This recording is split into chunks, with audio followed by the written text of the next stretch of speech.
Good afternoon. Today is January 22nd, 2021. A belated Happy New Year to you all, and a new year it is. Last year, 2020, was a difficult and tragic year for America and all its citizens, as well as people the world over. As you so clearly know, the COVID-19 virus created the primary problem, the highly contagious virus that has killed millions of people the world over.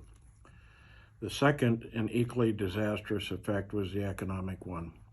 Thousands of citizens here lost their livelihoods and in many cases their life savings through the closure or reduction of businesses. The virus was first discovered in America last January, just 12 months ago, and spread like wildfire, fueled by high winds, drought, and high temperatures, which in California they actually experienced along with the effects of the virus and the economic woes. The U.S. federal government realized the seriousness of the virus in both illness and economic consequences. It took quick and decisive action last spring in giving relief to individuals and organizations in the form of grants and loans, some to be repaid and others to be forgiven. Fortunately, we at Spectrum Health Companies applied for and within 2 days of application received a large loan last April. Our bank, Northern Bank in Ashland, was incredibly efficient in making that happen. This loan was used to help cover payroll so we could keep operations going. Not only did we not miss any payrolls, but we were able to give a substantial bonus to all staff last summer. Last week, we applied for forgiveness of this PPP-1, Payroll Protection Plan, first program loan we received last April. We have not heard back as of today, but are optimistic it will be forgiven. We've got our fingers crossed and everything else. Without this loan last April, frankly, our business would be closed today. What do I mean by this? Any organization, just like you or I as an individual, if you are to stay solvent and avoid bankruptcy, you have to take in more money than you spend. It's that simple. How did this affect us? Earlier I mentioned the virus in the U.S. was discovered in January, and Minnesota didn't hit here until March. I clearly remember March 2nd because on that day there were only 2 positive cases in the state of Minnesota. As of today, there have been over 450,000 positive cases of COVID in Minnesota and thousands of deaths. From a business standpoint, we were doing reasonably well last March. Our housing census in March was 404 occupied units. Our projections had us at 447 based on December 2019, but that didn't happen. Last week, our census hit an all-time low of 330 units occupied, a decrease of 74 beds, which is 20%.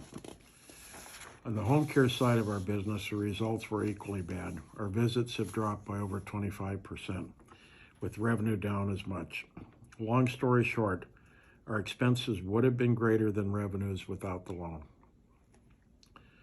A couple of months ago, the government announced some favorable news concerning vaccines against this virus.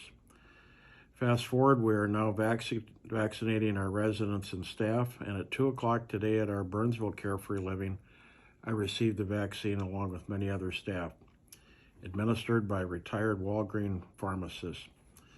Ryan's going to insert a photo of me being vaccinated, and behind me are Paige Beach, the executive director for Burnsville, as well as Merle Hanson, who is down there helping out with the process today.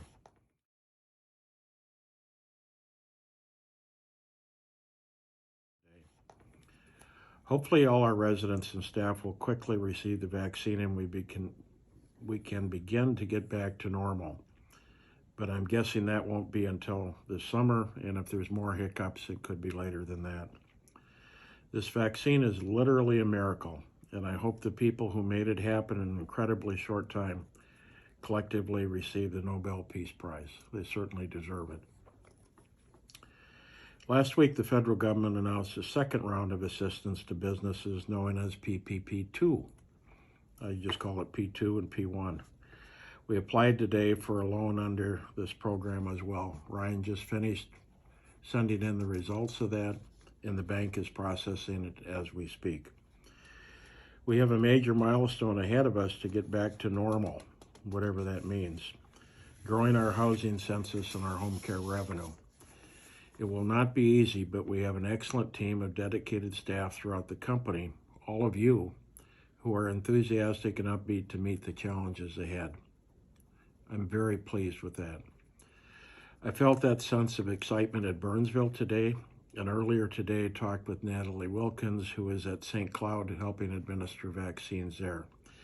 Natalie said there is a great feeling of hope there as well as Burnsville today. That makes me very excited.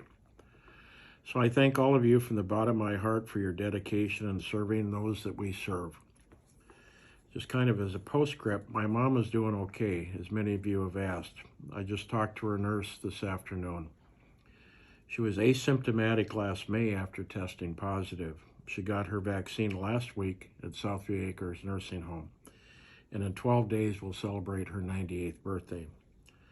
Unfortunately, I can't be with her because of the quarantine issues, but hopefully in thought and possibly voice. But that will change soon, and that will help us as well in our sites.